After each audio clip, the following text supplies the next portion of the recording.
यानी स्वामी विवेकानंद। जब स्वामी विवेकानंद का चित्र हमारे मस्तिष्क में आता है तो शिकागो धर्म सम्मेलन का वो वक्तव्य याद आता है उनका, जब एक विदेशी महिला उनके भाषण को सुनने के बाद उन पर मोहित हो गई। वो महिला उनके पास गई और कहा कि हे संत, आप हमसे विवाह कर लें, आपसे हमें प्रेम हो गया, आपसे अगर हम विवाह करेंगे तो हमारी अभिलाषा है कि मेरा पुत्र जो होगा आपके जैसा होगा। विवेकानंद जी का उत्तर क्या था मालूम है या?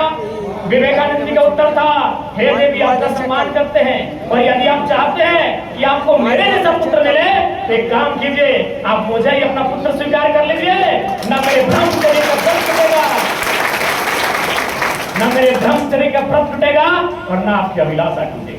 मेरा ब्रह्मचर्य का व्रत लिया था, आजीवन कुंवारा रहना है और आप अभिलाषा लेकर आए मेरे से पुत्र प्राप्ति की, तो उसके लिए पति बनाने की क्या आवश्यकता है? मुझे अपना पुत्र ही बना ले। तो युवा यानी संस्कार, युवा यानी विचार, युवा यानी आदर्श आज के युवाओं में झलकना चाहिए। हालांकि जब मैंने विवेकानंद जी की बात कही तो एक चीजें आती है कि आपको आज के दौर में कहा जाता है, विशेषकर राजनीति से जोड़कर, कि आपको WWW से सावधान रहना होगा, नहीं तो बाकी जो विपक्ष के लोग हैं आपको गुमराह करेंगे, आपको उनके माध्यम से साधने का काम करेंगे। हालांकि उस डब्लू में एक वोमेन शब्द आता है, इसलिए मैं माफी मांग लूंगा, तमाम बहनों से, तमाम माताओं से मैं माफी मांग लूंगा, लेकिन ये कहा जाता है उस WWW को क्या कहते हैं? वेल्थ। जितने नौजवान आए हैं भैया, सबसे पहले जो विपक्ष के लोग हैं आपको मोटी रकम देंगे। टाइगर में किधर ये हो भी चुका है, कई जगह आता है कि आपका टाइगर क्या देगा, क्या कर लेगा। सबसे पहला प्रलोभन आपका वेल्थ का आएगा, सावधान रहिएगा। WWW के फॉर्मूले का W से होता वेल्थ, वाइन, दारू पिलाएंगे, क्योंकि युवा होते हैं, मदहोश होते हैं, थोड़ा सा होश में कभी कभी आउट ऑफ होश हो जाते हैं, तो आपको वहां पर वाइन का सहारा लेंगे और अंत में एक स्त्री को हथियार के रूप में लाएंगे, वोमेन का सहारा लेंगे। तो मैं आपको कहना चाहूंगा, क्योंकि युवाओं का सम्मेलन है और आप प्रेम से नहीं बच सकते, उन पर मुझे लगता है खुल के बात होनी चाहिए, क्योंकि ब्रह्मांड में पीर, पैगंबर, महात्मा, संत कोई भी अवतार ले और कहे प्रेम नहीं करना, ये नहीं होगा। प्रेम कौन से भी करते होंगे, प्रेम आकाश भी करते होंगे, प्रेम अभिजीत भी करते होंगे, प्रेम मोतीलाल भी करते होंगे, हो सकता है करते होंगे, मैं आशंका जता रहा हूँ। और ये दुनिया में कोई नहीं है, धरती में कोई पैगंबर, कोई अल्लाह, खुदा, भगवान आए और कहे प्रेम नहीं करना है, लोग बंद कर देंगे, संभव ही नहीं। लेकिन मेरा कहना है, आपका प्रेम मर्यादित, आपका प्रेम संयमित हो, आपका प्रेम श्रेष्ठ हो, आपका प्रेम अनुशासित हो, आपका प्रेम अगर मर्यादा को लागेगा, आपका प्रेम अगर शिष्टाचार को लागेगा, तो नुकसान आपको भी होगा, आपके नेता को भी होगा और ये लाखों करोड़ों जो जनता है उनकी उम्मीदों को नुकसान। इसलिए युवा है, युवाओं का सम्मेलन है, मैं उन विषय पर चर्चा कर रहा हूं जिन विषय पे लोग चर्चा करने से बचते हैं। आप प्रेम करें, आपको आजादी। किसी दो शख्स ने प्रेम किया है तभी ये तीसरा शख्स आप सभी आए। अगर उन दोनों के बीच प्रेम नहीं होता तो आप आते नहीं धरती में। इसलिए मेरे जितने युवा मोर्चा के इंक्लूडिंग केंद्र अध्यक्ष महोदय और जितने भी हमारे युवा मोर्चा के साथीगण हैं, प्रेम से किसी को आपत्ति नहीं है, लेकिन याद रखिएगा उस WWW के फॉर्मूले को जब वो कहीं नहीं सकेंगे, वे लगातार देख रहे हैं कि धर्म महतो इनको कुछ भी बोलो ये सुनने वाला नहीं है, ये हाथी सा मत वाला है, वो टारगेट करेंगे युवाओं को। वेल्थ के माध्यम से साथ देंगे, वाइन के माध्यम से साथ देंगे, एक वोमेन को आगे करके साथ देंगे आप। ये मैं आज आपको अभी बताना चाहूंगा, क्योंकि लोकसभा से ज्यादा चुनौती रहेगा विधानसभा का चुनाव, क्योंकि लोकसभा के चुनाव में आप झारखंड की आवाज बन के जा रहे थे, इस बार आप सरकार बनने जा रहे हैं, उससे कई जगह बुरा चुनौती रहेगा। युवा यानी पराक्रम होता है।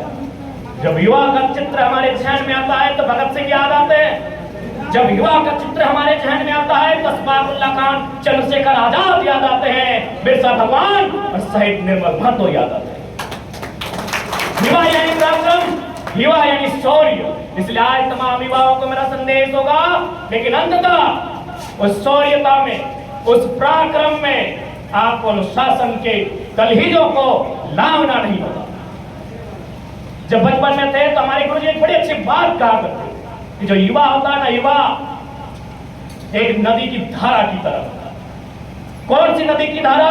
जिस नदी को हम लोग अभी देखेंगे, जब उसमें बाढ़ आएगी वो बाढ़ तोड़ते हुए, लांघते हुए, मर्यादा को पार करते हुए आगे बढ़ेगी। वही युवा होते हैं। वही युवा होते हैं, युवा नदी की धारा होते हैं। लेकिन ध्यान रखिएगा, अगर उसी नदी की धारा में अगर हम लोग डैम बना देते हैं तो डैम का पानी बंजर धरती तक जाता है, वहां हरियाली लेके आता है। तो इस कथन के कहने का मतलब है, डैम का मतलब है अनुशासन। अगर युवा अपने ऊपर डैम बनने के लिए मंजूरी दे दे, अगर युवा अनुशासन को स्वीकार कर ले, तो युवा नो डाउट बदलाव लेकर आएंगे, और बदलाव लेकर जो भी आए हैं वो युवा ही है।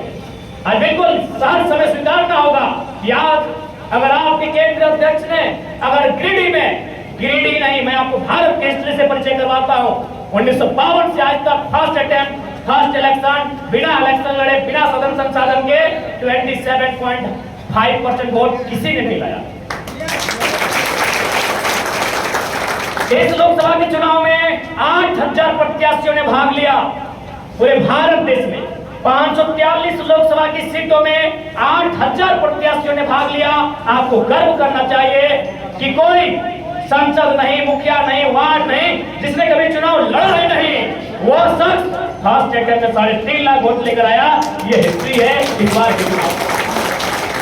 बिल्कुल इसमें सबका, अगर बुजुर्गों का आशीर्वाद है, अगर अनुभवी लोगों का सलाह है, तो युवाओं का भी त्याग है। अगर मैंने 3.5 लाख वोट लाया तो बिल्कुल आज तमाम मीडिया के सामने हौसलास में कहता हूं, इसमें युवा मोर्चा की एक बहुत बड़ी जिम्मेवारी थी, उन्होंने उसको दिखाया। लेकिन हाँ, 1 लाख वोट पीछे रह गए, उसमें भी युवा मोर्चा की जिम्मेवारी। 1 लाख वोट जो हम पीछे रह गए, उसमें भी युवा दोषी हैं। क्यों दोषी हैं? चुनाव जीते नहीं है, डीजे बुक कर लिए आप। चुनाव जीते नहीं है, पटाखा बुक कर लिया आप। मैंने पहले कहा, युवा उत्साही, अति उत्साही नहीं होना चाहिए। हम लोगों ने कहीं ना कहीं थोड़ा सा अनडिसिप्लिन बिहेवियर को, मैनर को अपने ऊपर ढालने का काम किया। नो डाउट 3.5 लाख जो वोट आए, उनमें संघर्ष में युवा कहीं पीछे नहीं हटा। लेकिन अब थोड़ा सा अगर अपने आप को मेंटेन कर लेते, अपने उत्साह से थोड़ा अपने आप को नियंत्रण कर लेते, तो शायद हम लोग उस 1 लाख वोट को भी ले आते हैं और आपके बीच शायद संसद जरा महत्व भी होता। ज्यादा कुछ नहीं करना था। 14 प्रखंड है हमारे पास, लगभग 4 नगर निगम के क्षेत्र है, यानी 20 क्षेत्र हमारे पास है। अगर एक एरिया में हम